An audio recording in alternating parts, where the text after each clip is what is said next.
Hello everyone, in this video tutorial you will be able to learn what is activity report. What is an activity report?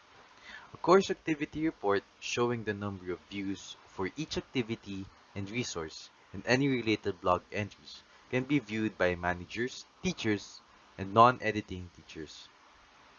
To access activity report, go to course page, go to action menu, click more,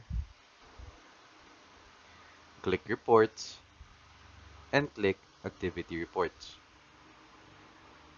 The only thing that you can filter is the date.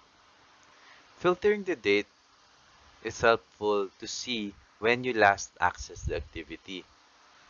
You will be able to see the activity for this course, views, how many views and how many users, related blogs, and the last access, the day, the date, and the time.